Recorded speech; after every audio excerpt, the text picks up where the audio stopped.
start it off, I'll be taking a question from Kevin Suits.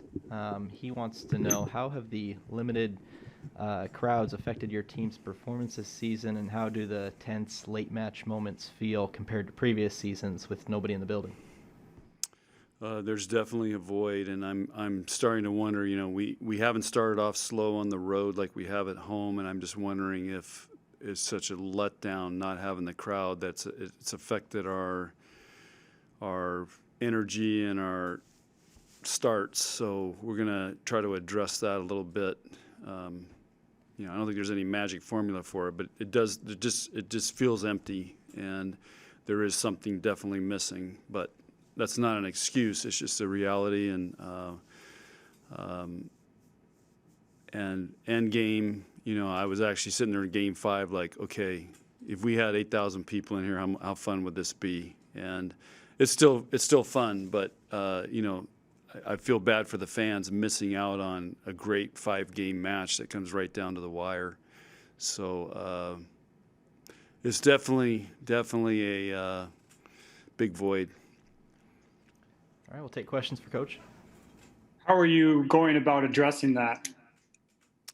I don't know. I just thought of it, actually. I was thinking about it last night and this morning.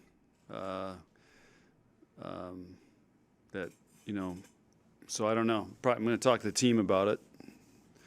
And, we can't use that as an excuse. But, I mean, I just feel these guys are so wired. When you walk out, there's 8,000 people. It's electric. And, we're just used to playing in that. And that's been one of our struggles when we go on the road and there is no fans.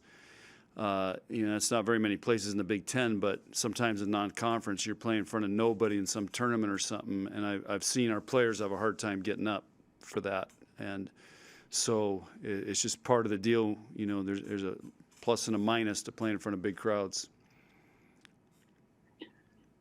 The other change this week is the change of schedule with the Wednesday, Saturday. How is that? How are you altering the routine to adapt to the home and home series this week?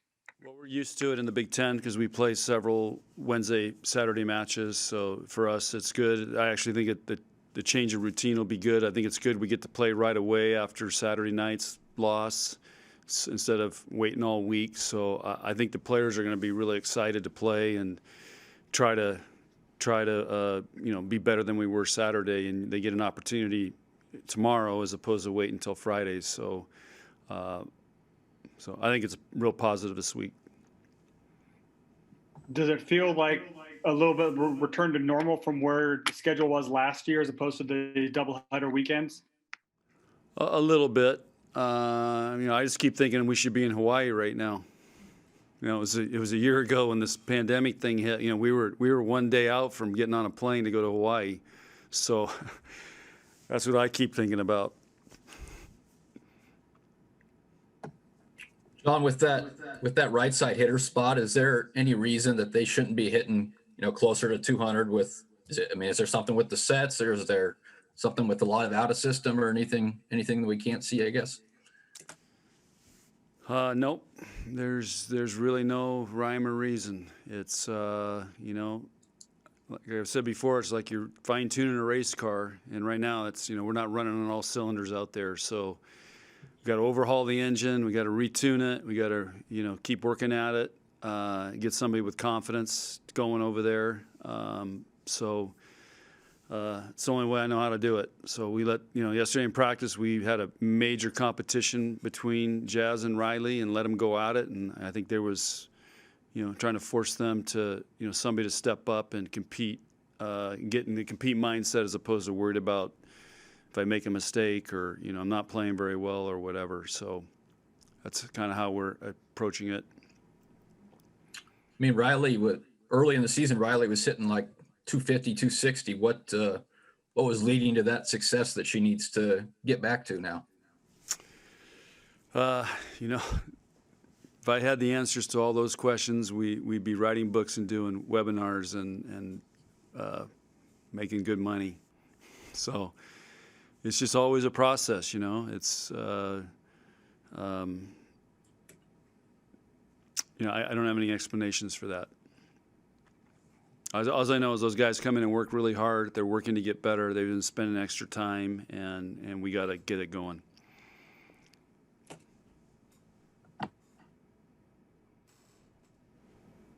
Any other questions for Coach? Obviously, sorry. Obviously, passing serve receive is always one of your big keys, but it seems like that's one thing that Iowa does pretty well is they're aggressive with their serves, and their ace numbers are pretty similar to yours. How ready do you have to be this weekend in particular to take on that challenge? The Big Ten serves tough, and we train to play against the best servers, and we do it every day. And again, that's something else that's mental. We got to go in there and have confidence. But yes, Iowa's a very good serving and passing team, and so it's Big Ten, baby. You got to bring it. We got to do the same to them, and it's just like a tug of war going back and forth. Who can serve who tougher, and who can pass better? After Friday's match, you said that Lauren did a lot of the talking after the second set. Do you like that? Oh yeah. She has free reign. She's a captain of this team. That's part of her role and what is expected of her. Why do you think a player's voice can be effective, I guess, in some situations other than a coach's voice? She's talking to him all the time, whether we're in a match or not. I mean, she's talking to him in practice, in the locker room. There's captains have a major role in our team, and what's communicated and how it's communicated and the mindset. And so that's not just something that flips a switch on in a match on a Friday night. This is 24/7. It's been going on all year.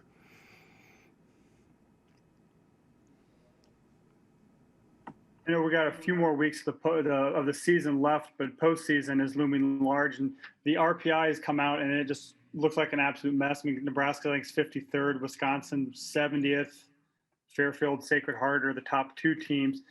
I know that's been a tool that the selection committee has used in the past. Is that a point of discussion amongst coaches of how off it seems this year?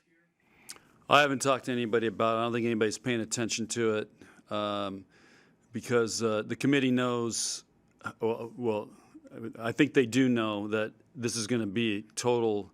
They have to, look at the best teams, who they've played, and make those decisions and not use a messed up RPI because that makes no sense. Any final questions? What was the mood in practice yesterday after kind of coming off that Saturday night loss? I think the mood was really good. They went really hard. We went typically because of the schedule this week. We went a little longer than we typically go on Mondays, and I don't think they want to practice to end yesterday. I think they were having a good time and competing really hard and doing really well. So it was a good response by our team. I was really, really pleased.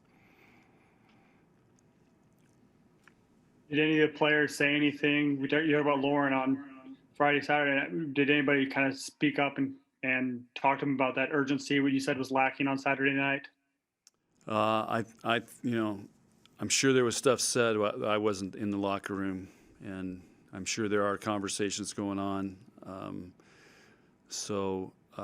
These guys are smart. I have them, like with the outsides, they sent me video reports of the weekend. I mean, they're so dialed in. They're so on top of things. They know what needs to be done. They see things really well. And,